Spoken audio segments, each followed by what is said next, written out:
Introducción. En la vida, existen diferentes maneras de encontrar nuestro camino. Algunos lo eligen con determinación, otros se ven obligados a seguirlo, y luego están aquellos que descubren su vocación de manera casi fortuita, sin buscarla jamás.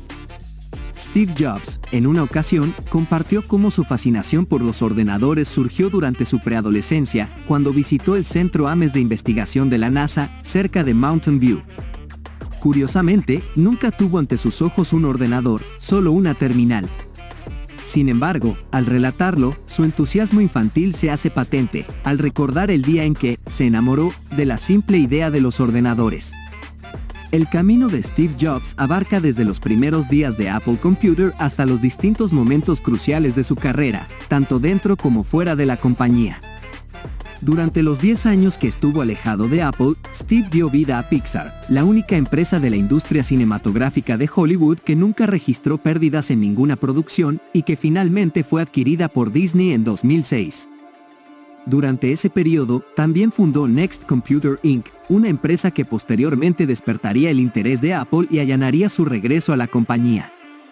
En todo este relato, se vislumbra el estilo de liderazgo inconfundible de Steve Jobs, desde la perspectiva de alguien que estuvo muy cerca de él como vicepresidente de Apple, Jay Elliott. La pasión por el producto y el compromiso con el equipo de Macintosh. La obsesión de Steve Jobs se manifiesta en una pasión inquebrantable por la perfección del producto, una pasión que le impulsa a crear sus productos desde su propia visión como consumidor. Es así como insufló vida al Macintosh, definiéndolo como el ordenador para el resto de nosotros. La tienda iTunes y el iPod cobraron vida a partir de su amor por la música y su deseo de llevarla consigo a todas partes. Aunque apreciaba la conveniencia de los dispositivos móviles, detestaba los teléfonos pesados, incómodos, poco atractivos y difíciles de usar que predominaban en el mercado. Esta insatisfacción lo condujo finalmente, a él y a su equipo, hacia la creación del iPhone. La pasión de Steve se manifestó desde su primera visita al PARC, el centro de investigación de Xerox en Palo Alto. Allí, presenció una versión inicial de lo que posteriormente sería conocido como el ratón, una impresora y una pantalla que iba más allá de simples textos y números, permitiendo la visualización de dibujos, imágenes gráficas y un menú interactivo controlado por el ratón. Steve recordaría esta visita como un momento apocalíptico.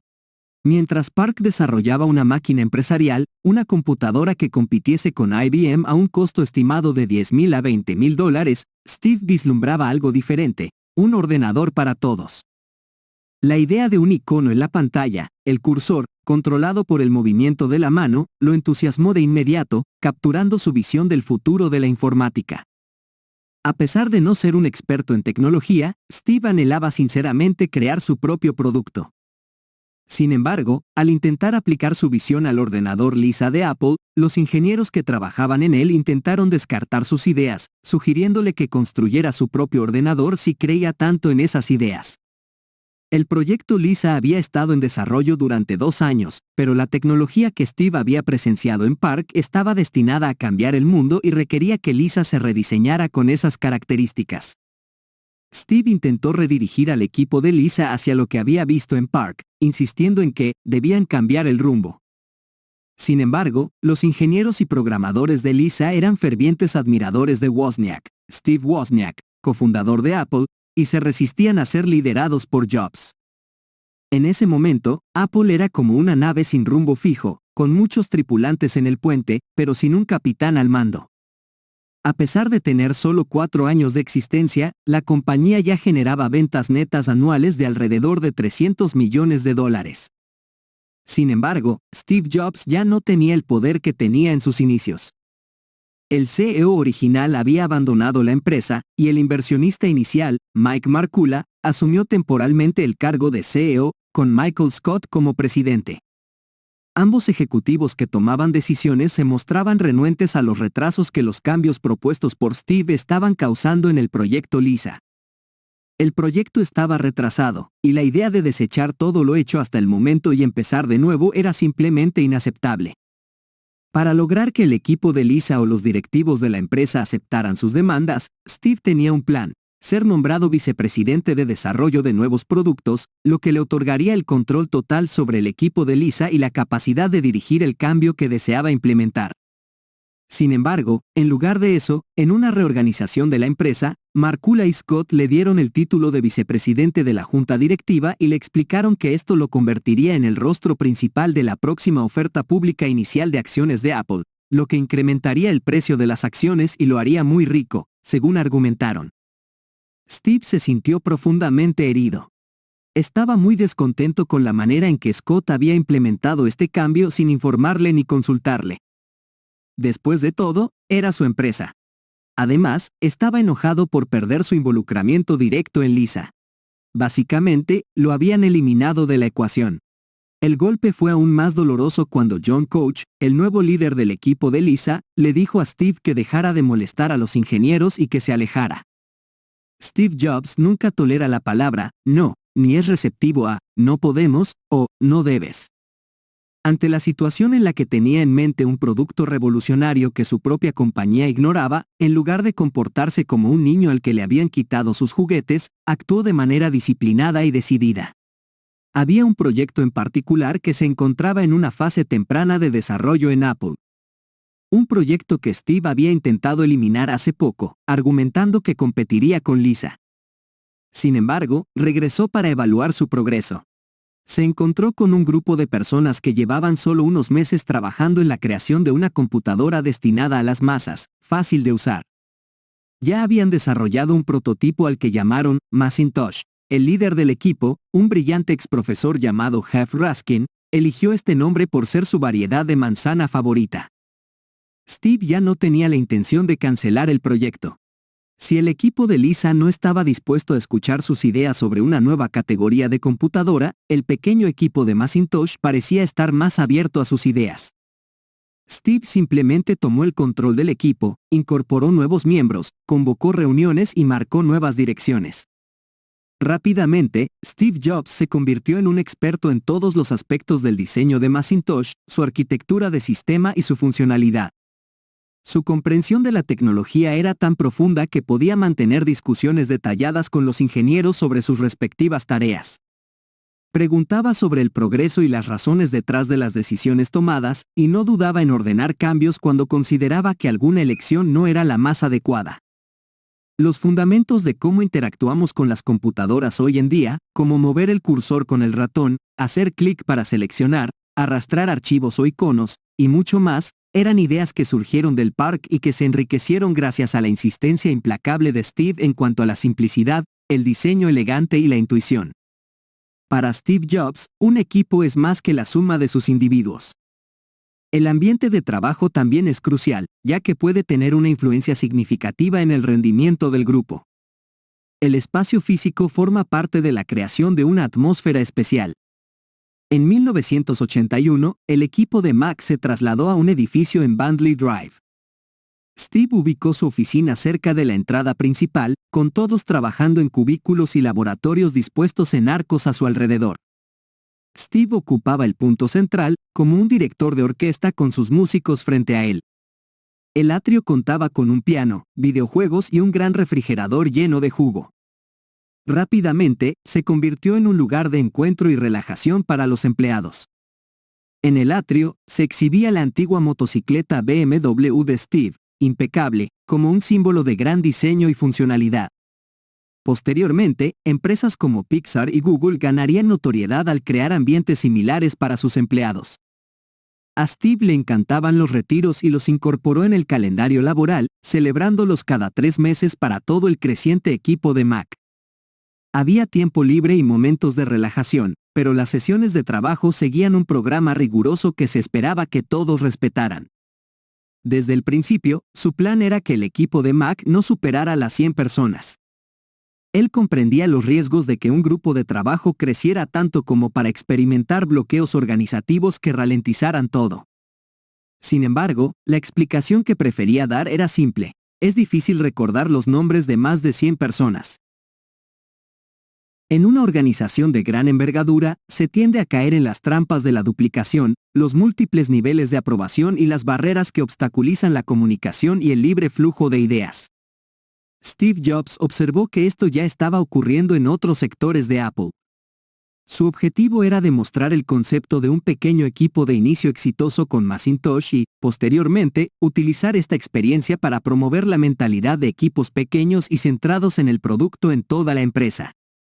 Steve confiaba en cada miembro del equipo de Macintosh para que aportara su toque único y su valiosa contribución con el fin de alcanzar un objetivo supremo, una cultura de equipos orientados al producto que permitiera a Apple seguir siendo un lugar de ideas vibrantes y productos inspiradores, al tiempo que ofrecía un entorno de trabajo excepcional.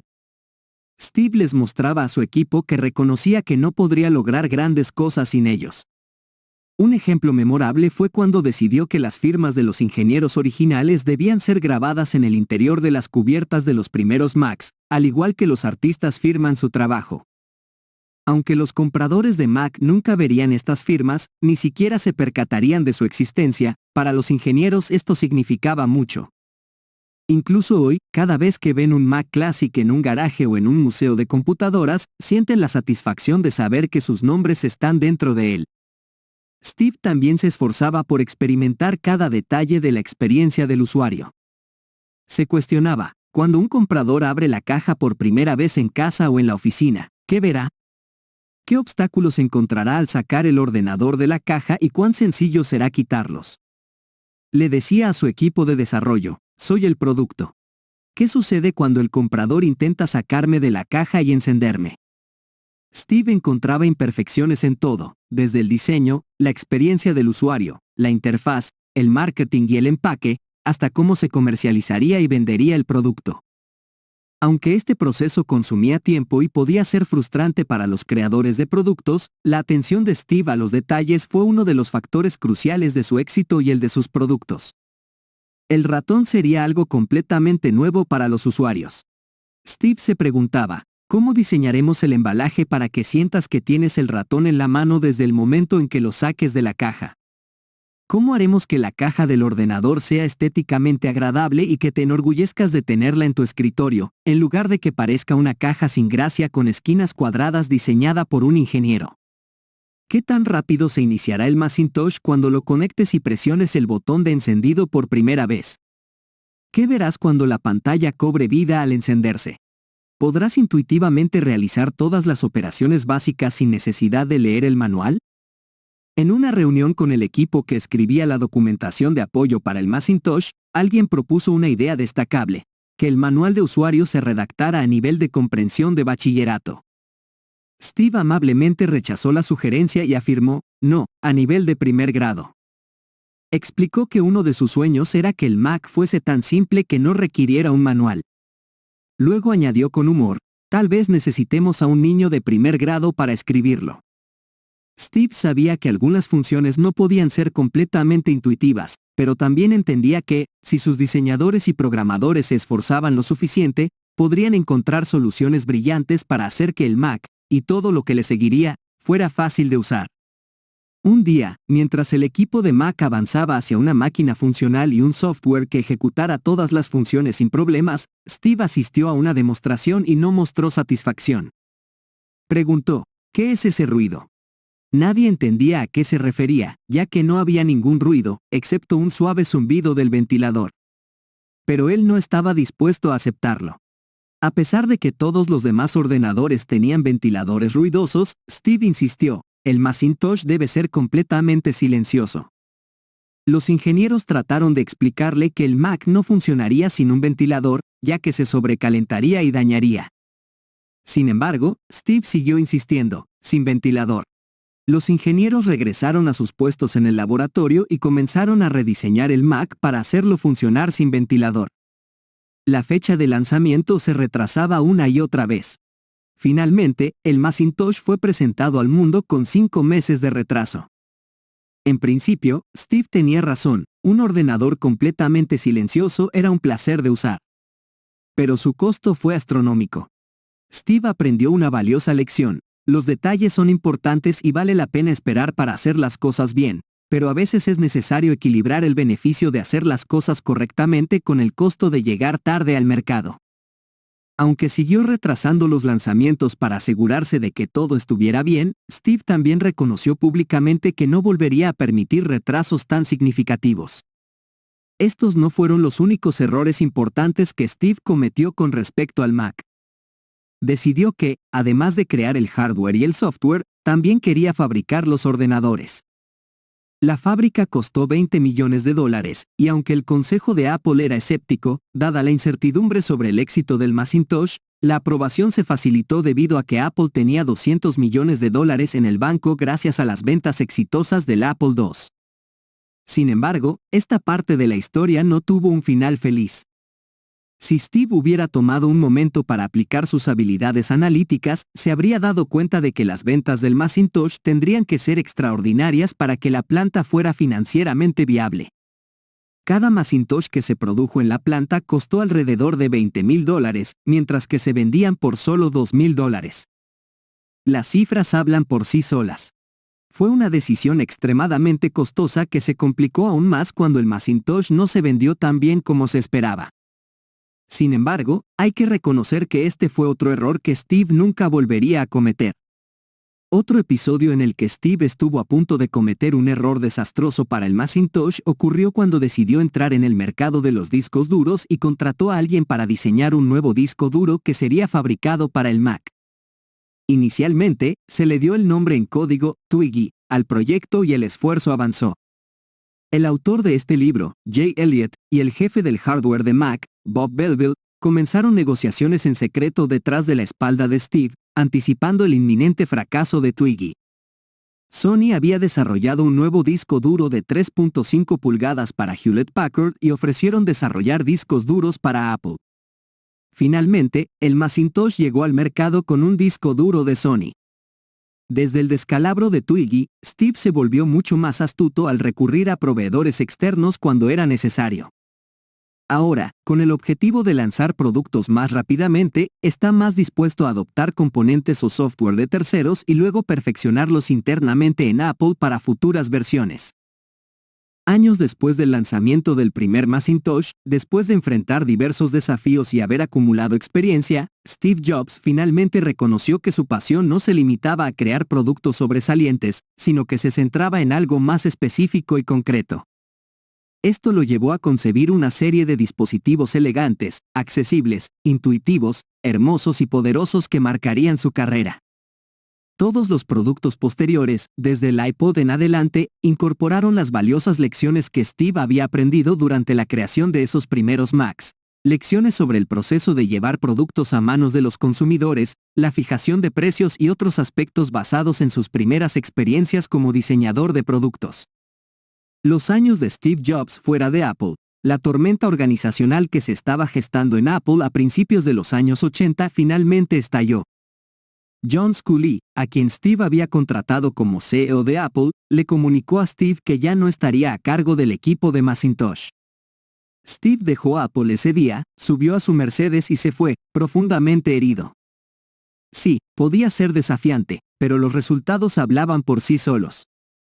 El Macintosh era su creación. Las ventas no iban bien en ese momento, pero Steve confiaba en que mejorarían. Además, el resto de la industria de la computación podría copiar características como el ratón, los iconos y los menús desplegables. Pero le habían arrebatado el equipo de Mac. A pesar de algunos intentos iniciales de John por reconciliarse, Steve se convirtió en un forastero en Apple durante la siguiente década. Steve fundó Next Computer Inc. y se propuso crear lo que, en la práctica, sería la próxima generación de Macintosh, tal como lo había imaginado en Apple. Pero más allá de los avances técnicos que logró con Next, lo más significativo fue la cultura corporativa que cultivó, la cual serviría de hoja de ruta para Apple en el futuro.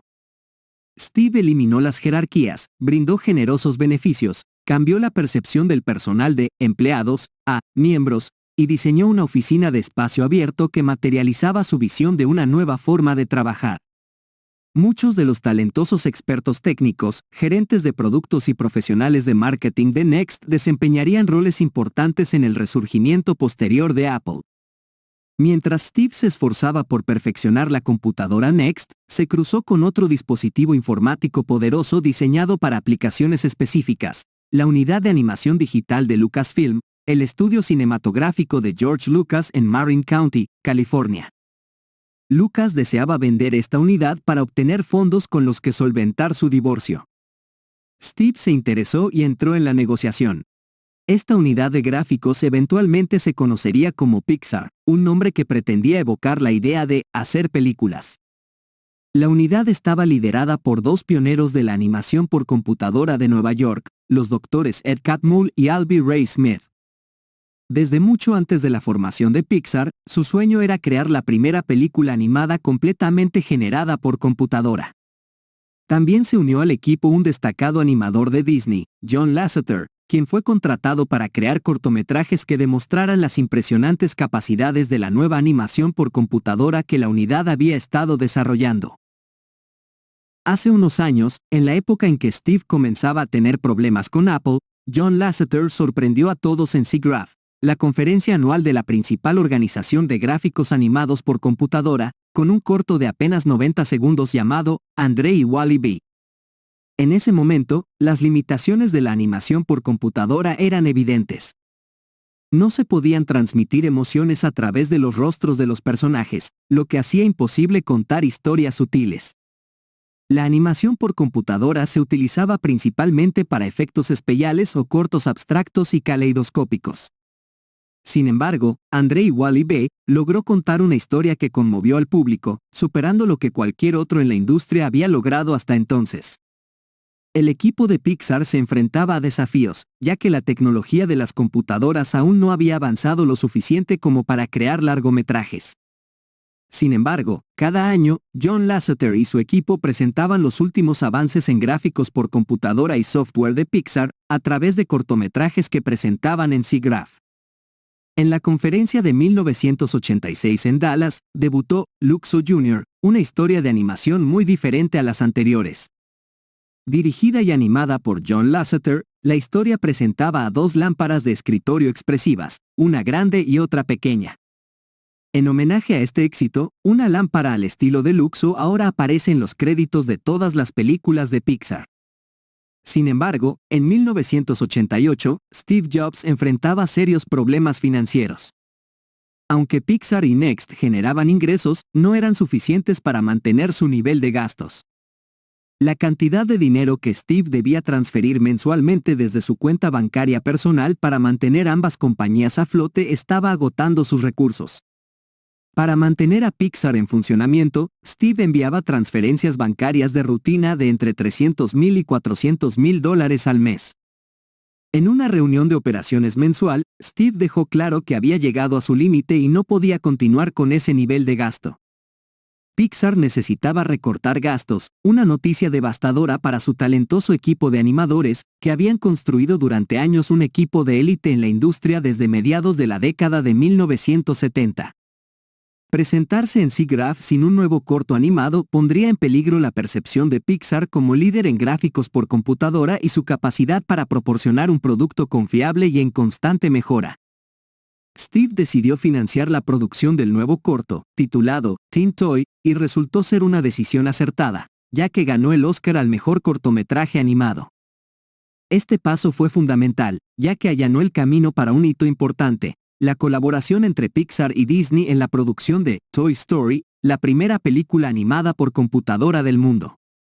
El proceso tomó 5 años, desde la firma del contrato hasta el estreno de Toy Story, pero valió la pena la lucha y la espera. Muchos dudaron de que una empresa dirigida por Steve Jobs, un tecnólogo, pudiera crear una obra de arte de calidad. Sin embargo, esas dudas se basaron en un malentendido. Desde el principio, el acuerdo con Pixar establecía que Steve se encargaría de las negociaciones, mientras que el equipo creativo de Pixar tendría un control total sobre las decisiones creativas. Después de su estreno en la Semana del Día de Acción de Gracias de 1995, la película recibió elogios de críticos, padres, niños y audiencias de todo el mundo. Esta película, que en última instancia costó alrededor de $30 millones, recaudó 190 millones en Estados Unidos y un total de 300 millones en todo el mundo. Estableció a Pixar como un protagonista en la industria cinematográfica de Hollywood. Pixar es única entre los estudios de Hollywood, ya que es el único importante que nunca ha perdido dinero en ninguna de sus producciones. Todo esto fue posible gracias a que Steve Jobs, en contra de su propio juicio, accedió a financiar esos primeros cortometrajes de Pixar. En 1996, con ambas compañías, Next y Pixar, todavía absorbiendo capital, una oportunidad fortuita llegó de la fuente menos probable, el último lugar que Steve podría haber esperado. Apple Computer necesitaba urgentemente un nuevo sistema operativo. En ausencia de Steve, Apple parecía haber perdido la capacidad de crear un nuevo sistema operativo internamente. A pesar de los esfuerzos de un gran equipo de ingenieros, no habían logrado encontrar una solución efectiva. Finalmente, Apple compró toda la compañía de Steve, adquirió los derechos absolutos de NeXT Step, su sistema operativo, y se llevó consigo a muchos de los talentos más destacados de Next, incluyendo a Steve Jobs en el papel de asesor del director general. A pesar de las advertencias de que Steve podría tomar el control de la compañía, el entonces presidente Gil Amelio tomó la decisión que consideraba mejor para Apple. Cuando Steve retomó las riendas de Apple, reorganizó el consejo de administración, excluyendo a todos excepto 2 miembros. Uno de los que mantuvo fue Ed Woolard, quien había desempeñado un papel fundamental en el retorno de Steve. El otro era Gareth Chang, vicepresidente senior de Hughes Electronics. Steve también agregó a su íntimo amigo Larry Ellison y al ex ejecutivo de Apple, Bill Campbell. Su razón era clara. Este no sería un consejo de, sí, señor, sino un grupo que compartiera la visión de Steve, confiara en él y respaldara sus esfuerzos para salvar y reconstruir la empresa. Con su nuevo consejo, Steve tenía una convicción renovada, una que la mayoría de las empresas no puede permitirse ignorar. Una empresa puede mantenerse fiel a su núcleo mientras diversifica sus productos. Ese era su nuevo enfoque. En 1997, cuando Steve regresó a la compañía, él y Jonathan Ive, el jefe de diseño, desarrollaron el prototipo del iMac. Era un ordenador todo en uno con una pantalla de rayos catódicos de colores brillantes, casi parecía una creación de ciencia ficción dibujada por un niño imaginativo. Cuando presentaron la idea a los ingenieros, estos enumeraron 38 razones por las cuales no sería factible. Sin embargo, Steve decidió seguir adelante y construirlo. Después de todo, era el CEO y creía que era posible. A regañadientes, los ingenieros aceptaron el desafío y resultó ser un gran éxito. Esta historia de los primeros días del iMac nos brinda lecciones sobre cómo surge la innovación, una lección sobre la colaboración, otra sobre el control y una más sobre cómo inspirar a los empleados. Conclusión. Steve Jobs estaba en pleno auge cuando relanzó su carrera y la de Apple después de su regreso en 1996. Por un lado, empleó su agudeza empresarial para reestructurar la línea de productos y realizó recortes internos necesarios para mantener la compañía viable. Por otro lado, comenzó a cimentar los cimientos de lo que algunos considerarían visionario y otros verían como una locura: la incursión en el mundo de las ventas al por menor. Steve Jobs tenía la visión de mantener una conexión directa con los clientes a través de las tiendas de Apple. A pesar de su falta de experiencia y conocimiento en ventas al por menor, quería eliminar al intermediario. En pocas semanas después de su regreso, se embarcó en uno de los proyectos más arriesgados. En poco tiempo, Steve anunció que su nueva tienda en línea, Apple.com, había recibido pedidos por valor de $12 millones en el primer mes.